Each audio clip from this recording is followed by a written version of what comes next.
Здравейте, приятели! Днешната рецепта ще бъде гуакамоле, а за него ни е необходимо едно авокадо, домат, червен лук, лимон или лайм, кориандър или магданоз, сол, черен пипер.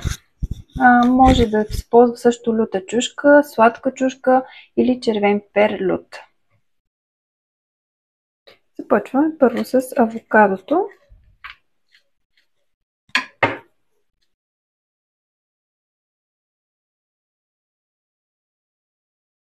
С лъжица ще извадя авокадото от кората.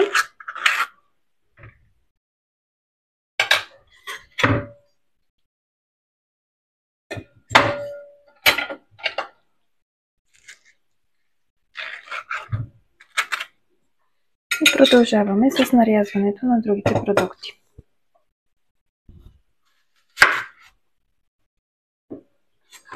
Ще ползвам половин глава червен лук, защото за нашето гуакамоле ще използваме едно авокадо. Ако е повече авокадото, може и цялата глава да се използва.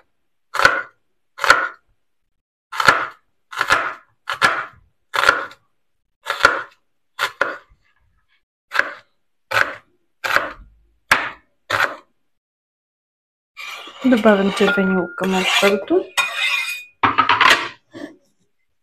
Сега ще нарежа магданоза.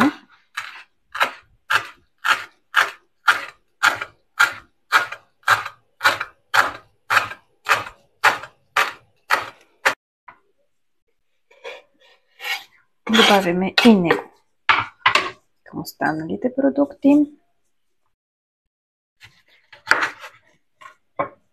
Сока на половин лимон.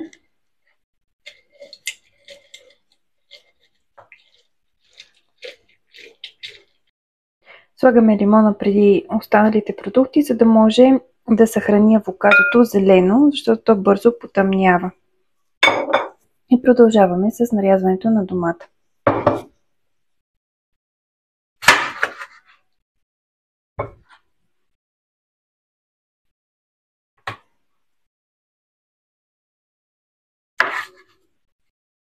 Добавяме и доматите. Овкусяваме с сол и черен пипер.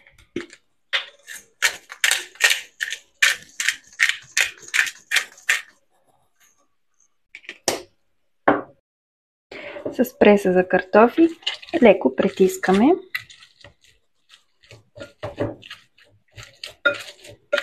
Можем да смесим всичките продукти.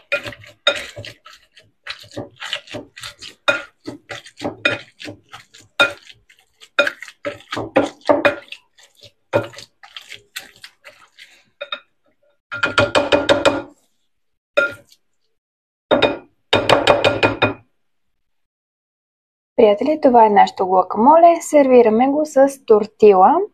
Ако желаете да бъде по-люто, може да сложите червен пипер лют или люта зелена чушка. Това е. За още рецепти ни последвайте. До скоро!